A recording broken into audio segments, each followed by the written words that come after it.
This is homework 1, part C. So, if we can imagine a rectangular slab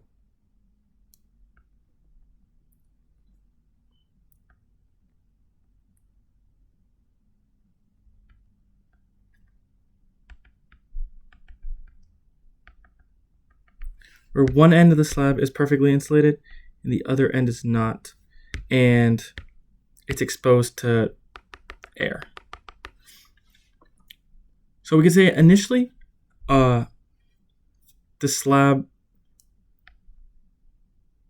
temperature of the slab is at any position on the slab at time equals 0 is 80 degrees Celsius. We'll say the temperature of the air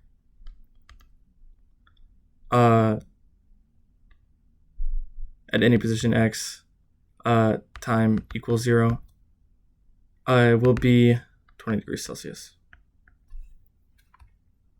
Now,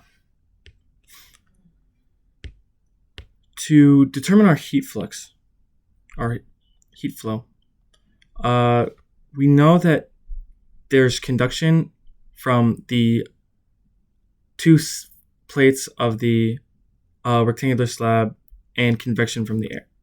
And we know our formula for conduction is Fourier's law, which says that our heat flow is equal to our negative thermal conductivity times area, that area being of the plate, multiplied by our change in temperature with respect to position. So, given our two initial conditions, that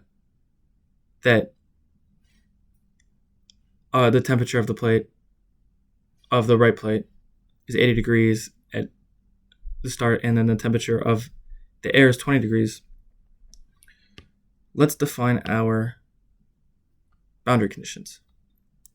So we know for the two plates, they'll experience conduction. So we'll say heat flow of the right plate will be equal to the negative thermal conductivity, and negative because we'll have greater temperature on the right side, and will diminish as we go to the left, which is the opposite direction of heat flow. So it'll be negative thermal conductivity times our area times our change in temperature with respect to position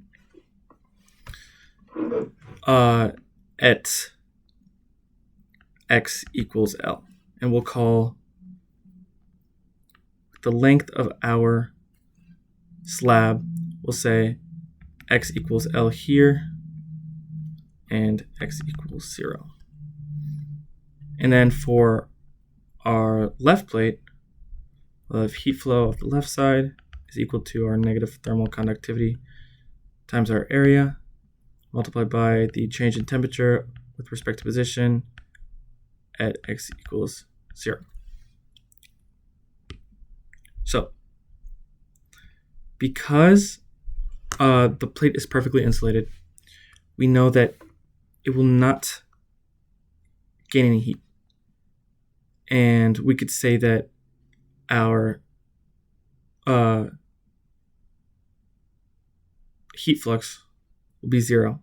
So we know that 0 is equal to negative thermal conductivity, the right side, times our area, change in temperature. We actually don't need this. Change in area with respect to position, evaluated at x equals L. Now, with the left side, we'll lose heat to the air.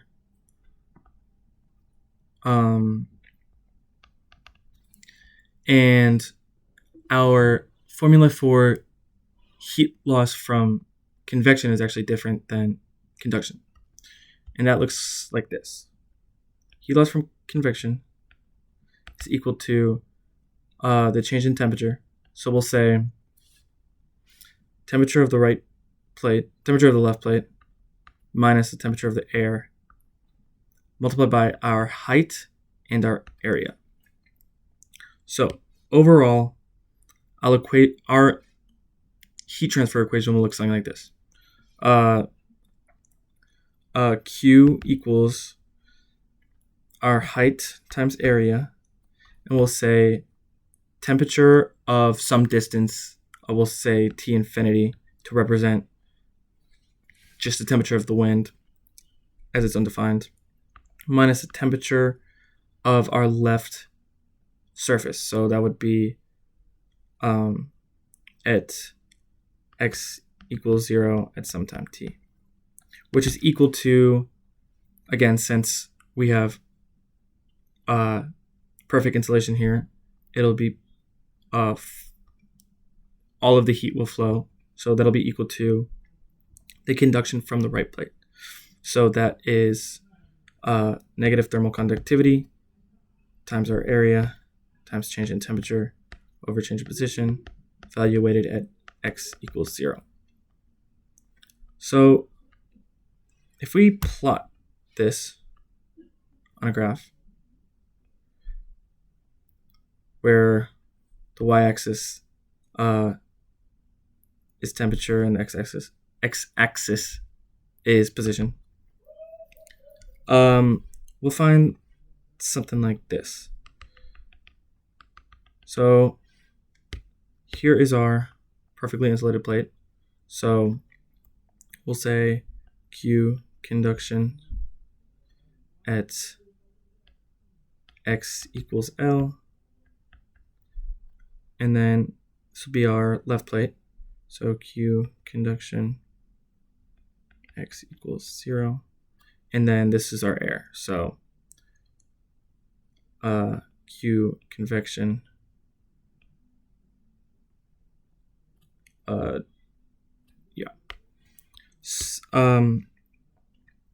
we'll see that we'll have our initial temperature that will meet our plate. So this right here, this is our x equals L, x equals 0.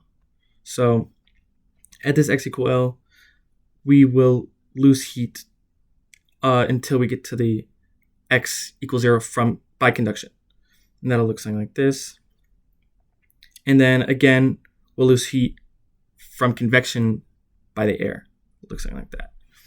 So let's now look at an example of a coffee cup. So if we can imagine a glass mug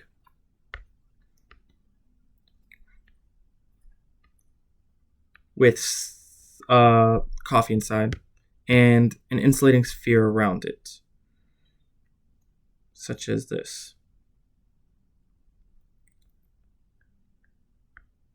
or just an insulator. And initially, the temperature of the coffee inside of the mug is at 90 degrees Celsius. And the air surrounding the mug is at 20 degrees Celsius. So to illustrate this heat transfer, let me graph it out. So here we'll have our coffee.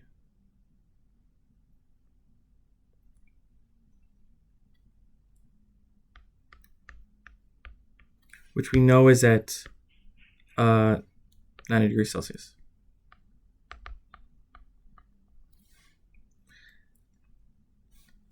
Coffee then transfers heat to our mug,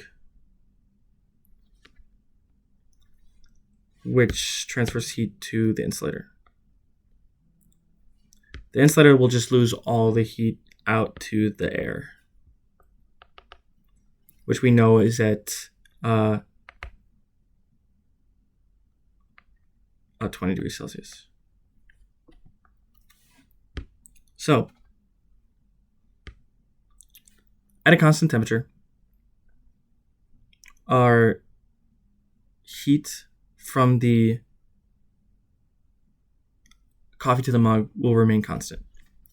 As it reaches the mug, a lot of that heat will be transferred into the mug because it's a poor insulator. So we'll have a big drop off until we reach our insulator. Our insulator, not being perfect, will also lose some heat as well. And then that will all dissipate out into the air. So what we find is, mathematically, we will lose our heat transfer from the coffee will be convection because it's a fluid to a solid. With the glass, that's conduction because it's just solid surface. It's also conduction from the insulator and then convection out into the air.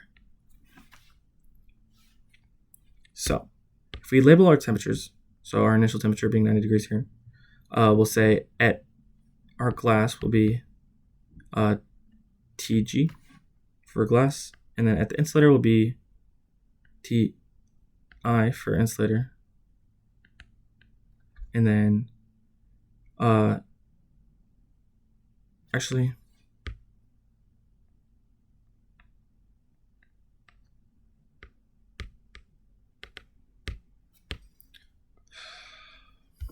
okay, I don't understand. If it's T1, T2, T3.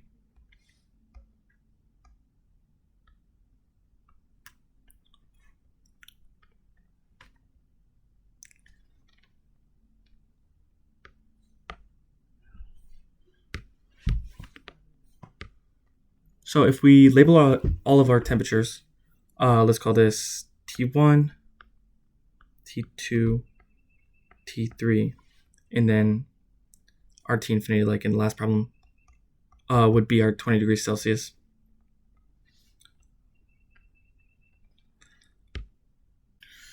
So writing this out mathematically, we'll get this. Our net heat flow is equal to our convection from the coffee. So that'll be our convection coefficient of the coffee times area multiplied by our the temperature of the coffee, 90 degrees Celsius, minus our temperature at the surface of the mug, so T1.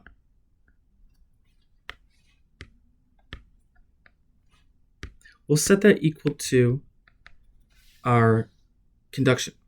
So using Fourier's law, we find our conduction terms as the negative thermal conductivity of our glass, except this negative will cancel because our heat flow is in the same direction as our temperature flow.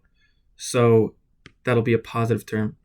So thermal conductivity of our glass times our area times change in temperature with respect to position plus our thermal conductivity of the insulator, which will actually put this blue.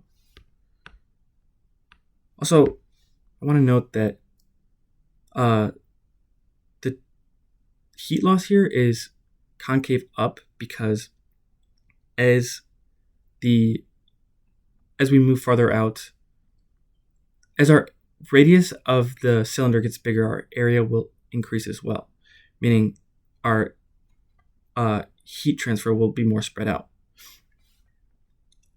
So it'll decrease over time. But our insulating conduction term will be the thermal conductivity of our insulator times area times our change in temperature with respect to position. And then that'll all be equal to our convection loss from air. So that'll be convection coefficient of the air times our area times our outside temperature of the insulator minus 20 degrees Celsius. We can also specify these terms for our conduction values. So our final equation will look like this. Our convection coefficient of the coffee times our area times temperature of the coffee, 90 degrees Celsius, minus temperature of the inner radius of the glass is equal to our thermal conductivity of our glass times our area. And for the change in temperature here, we know that it is our inside radius, our outside radius minus our inside radius. So we'll get T2 minus T1 all over the length of our mug. So we'll call that LG for length of glass. And then plus our thermal conductivity of our insulator, so our area. And we know that the outside radius of our insulator will be T3 minus the inside radius, T2. The temperature at the outside and inside radius divided by the length of our insulator. Call that Li. And set all of that equal to the convection coefficient of the air times our area times temperature of the outside radius of our insulator minus 20 degrees Celsius. So we can simplify this equation by relating it to our Ohm's law. Ohm's law states as follows. Change of velocity is equal to current times resistance.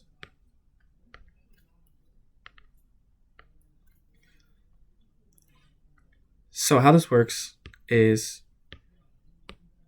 our change in volts will be our change in temperature equal to our current will be our heat flow,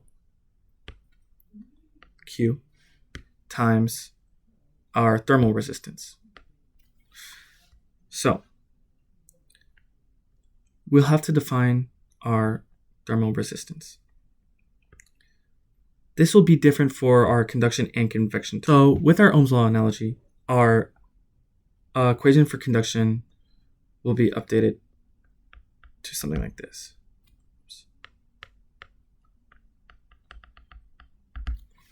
So if we take it to this term, for example, our change in temperature will be moved to the left side of the equation. So that's our T2 minus T1, temperature, second temperature minus first temperature. We'll set that equal to our heat flow.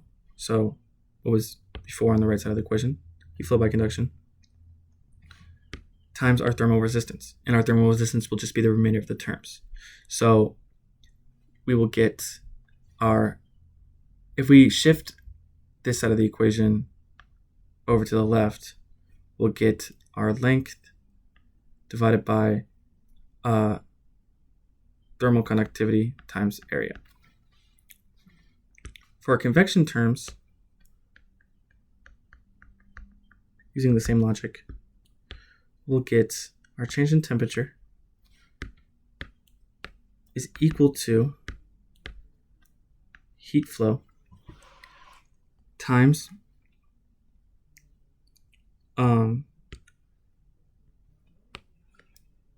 just 1, because convection isn't multiplied by it's not dependent on the length, divided by our convection coefficient and area. So in this example with the mug, our thermal resistances will be as follows.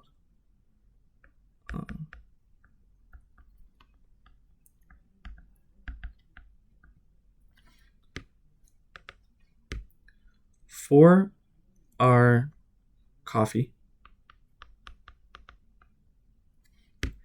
our thermal resistance will be 1 over the convective coefficient of our coffee times area. For our glass, write all the terms.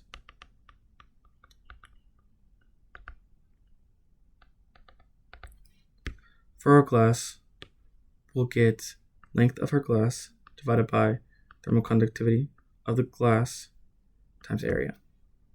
For the insulator, we'll get the length of the insulator divided by thermal conductivity of the insulator times area. And then for the air, we'll get 1 over our convection coefficient of the air times area. So if we apply this to our example above with the glass, the mug, we'll get something like this. Our heat flow is equal to our overall thermal resistance. So that'll be, we could take out this area for each of our terms. So, and we'll be left over with our coffee term. So that'll be 1 over convection coefficient of our coffee plus our length of the glass divided by our thermal conductivity of the glass plus the length of the insulator divided by the thermal conductivity of the insulator plus 1 over our convective coefficient of air.